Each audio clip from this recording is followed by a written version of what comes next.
আজ সেই ভয়াবহ পিলখানার ট্র্যাজেডি দিবস।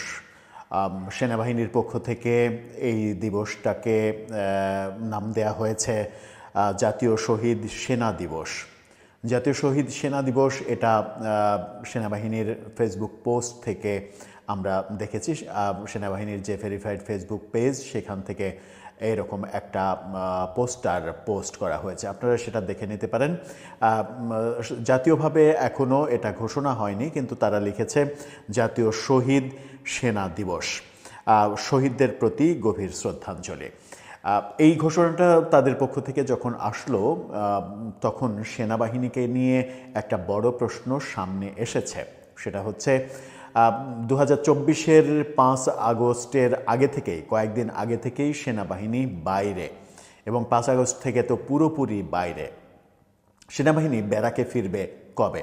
কথা ছিল নির্বাচন হয়ে গেলে নির্বাচনের পরপরই সেনাবাহিনী ব্যারাকে ফিরে যাবে, কিন্তু নির্বাচন হলো 12 তারিখে, 17 তারিখে নতুন সরকার গঠন হলো, শপথ হলো, 25 তারিখ চলে আসলো, এখন পর্যন্ত সেনাবাহিনীর ব্যারাকে যাওয়া নিয়ে কোনো খবর কোথাও থেকে পাওয়া যাচ্ছে না।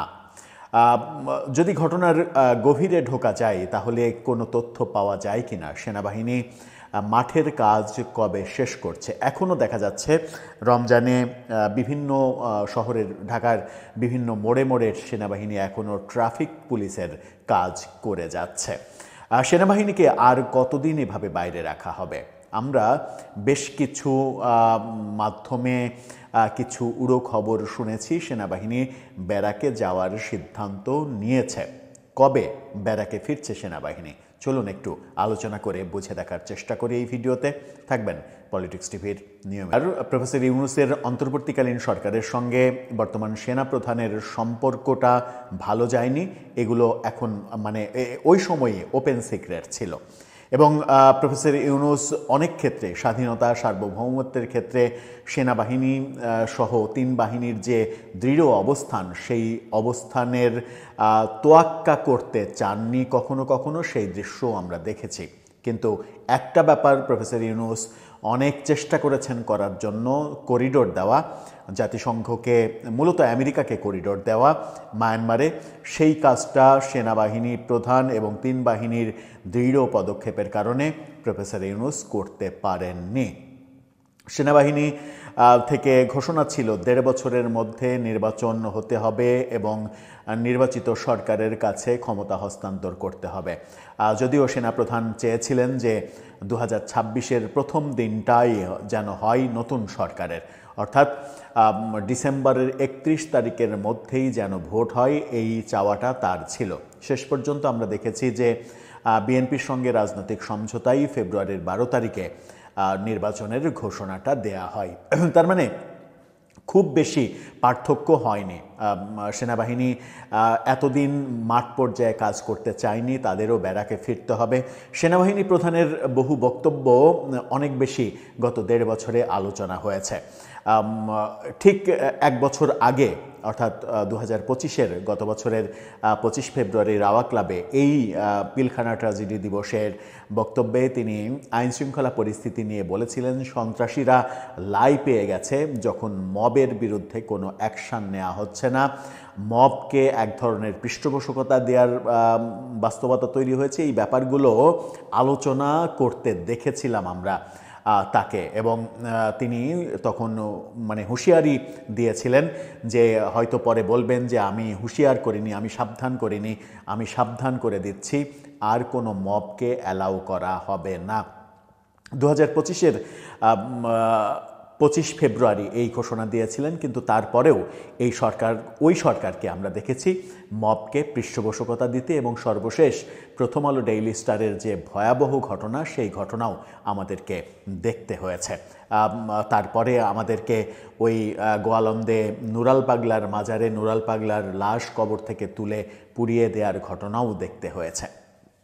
যাই হোক, সব কিছুই হয়েছে। কখনো কখনো সেনাবাহিনীকে অনেক কাজ করতে দেয়নি সরকার, এটা একেবারে দিনের আলোর মতো পরিষ্কার আমরা দেখতে পেয়েছি।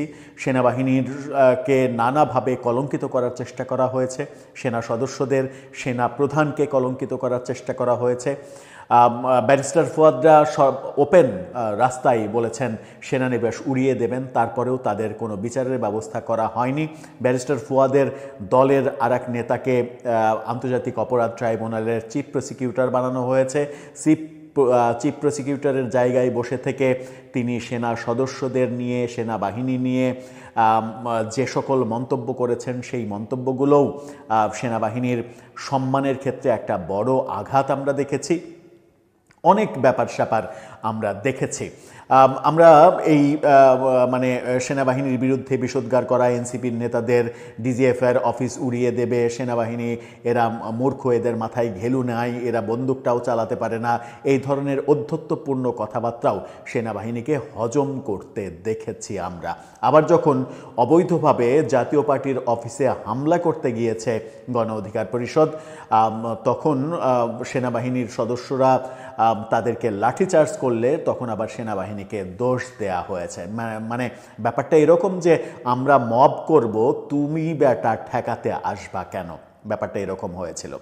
সেই সেনাবাহিনী এখন বোধহয় তাদের ব্যারাকে ফিরে যাওয়ার সময় এসেছে, কারণ বিএনপির ভূমিধস জয়ের মাধ্যমে একটা ব্যাপার প্রতিষ্ঠিত হয়েছে, সেটা হচ্ছে যে ইউনূস আমলে ১.৫ বছরে যারা মববাজি করেছে এবং মবকে সারা বাংলাদেশে এস্টাবলিশ করেছে, তারা ক্ষমতায় আসতে পারেনি। তারা যদি ক্ষমতায় আসতো তাহলে এই মবের মাত্রা আরও বাড়তো, তাহলে হয়তো সেনাবাহিনীকে আরও বেশি দিন মাঠে প্রয়োজন হতো। বিভিন্ন অসমর্থিত সূত্র দাবি করছে সেনাবাহিনী ব্যারাকে ফিরছে এ মাসেই, এবং যখন আমরা ২৫ তারিখে এই আলোচনাটা করছি তখন সেনাবাহিনীর ব্যারাকে ফিরে যাওয়ার খবরটাও যদি আপনি আজকে কালকের মধ্যেই পেয়ে যান তাহলে অবাক হওয়ার কিছু থাকবে না, এবং সেই তারিখটা সম্ভবত ২৮ ফেব্রুয়ারি। ২৮ ফেব্রুয়ারি সেনাবাহিনী ব্যারাকে ফিরে যাচ্ছে, এরকম তথ্য আনঅফিসিয়ালি বিভিন্ন জায়গা থেকে পাওয়া যাচ্ছে।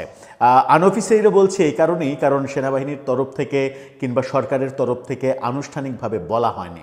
যতক্ষণ পর্যন্ত এটা আনুষ্ঠানিকভাবে বলা না হচ্ছে ততক্ষণ পর্যন্ত আমি যদি বলি যে এটা হচ্ছে, এটাই আনুষ্ঠানিক কথা, তাহলে সেটা ভুল তথ্য দেয়া হবে, অপতথ্য দেয়া হবে।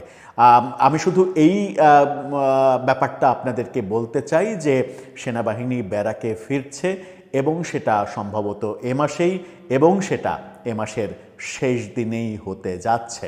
শুধুমাত্র অপেক্ষা আনুষ্ঠানিক ঘোষণার।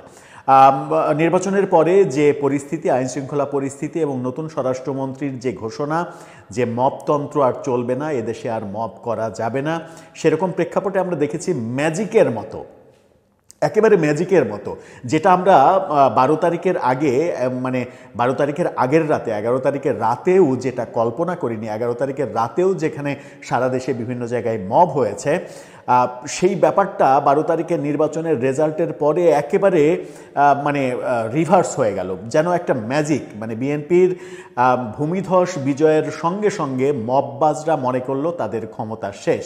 তারা এখন আপনি খেয়াল করে দেখুন যে সারা দেশে তেমন কোনো দু একটা বিচ্ছিন্ন ঘটনা ছাড়া নির্বাচনের পরে কিন্তু মবের ঘটনা ঘটেনি। দু একটা বিচ্ছিন্ন ঘটনা যেটা ঘটেছে সেটাও ওই মববাজরাই করার চেষ্টা করেছে। যেমন খুলনাতে আওয়ামী লীগের অফিসে গিয়ে পুনরায় ভাঙচুর করেছে, পুনরায় আগুন দিয়েছে, এই কাজটা করেছে, কিন্তু সেটা করে তারা কিন্তু সেখানে টিকতে পারেনি। পরবর্তীতে ফায়ার ব্রিগেড এসেছে, ফায়ার ব্রিগেড এসে আগুন নিভিয়েছে, যেগুলো এর আগে দেখা যায়নি যে আওয়ামী লীগের কোনো অফিসে আগুন দিলে ফায়ার ব্রিগেড এসে নিভাচ্ছে কিংবা উদ্ধার করছে, এই ব্যাপারগুলো দেখিনি আমরা। সুতরাং একটা ম্যাজিক্যাল চেঞ্জ হয়েছে।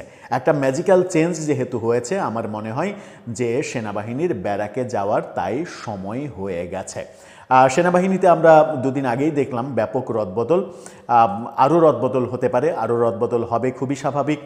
নতুন সরকার এসেছে, নতুন সরকার তার নিজের মতো করে সব দিকে সাজিয়ে নেবে, সেটা নিয়ে কোনো আলোচনা নেই। কিন্তু সেনাবাহিনী ব্যারাকে ফিরছে ২৮ ফেব্রুয়ারি, এটাই বোধহয় সত্য হতে চলেছে। দর্শক, আপনি কি এই মুহূর্তে চান যে সেনাবাহিনী ব্যারাকে ফিরে যাক, কারণ অনেক হয়েছে। সেনাবাহিনী প্রধানের কথার মতোই বলা লাগে যে এনাফ ইজ এনাফ, অনেক হয়েছে। অনেক তো মবতন্ত্র প্রতিষ্ঠা করার চেষ্টা করেছে একটা শক্তিশালী, মানে প্রফেসর ইউনূসের আমলে যারা নিজেদেরকে ক্ষমতায় আছে মনে করত, তারা তো চেষ্টা করেছে। সেনাবাহিনীকেও কখনো কখনো অসহায়ত্ব ফিল করতে আমরা দেখেছি। এখন বোধহয় পরিবেশ পাল্টে গেছে এবং মববাজরা এখন বোধহয় তাদের কাছে মেসেজ চলে গেছে যে এই মুহূর্তে পরিবর্তিত পরিস্থিতিতে মব করলে রেহাই পাওয়া যাবে না। সুতরাং this is the best time, সেনাবাহিনী ব্যারাকে ফিরে যাবে। দর্শক, আপনারও কি তাই মনে হয়? আপনার মতামত জানিয়ে লিখতে পারেন আমাদের কমেন্ট বক্স।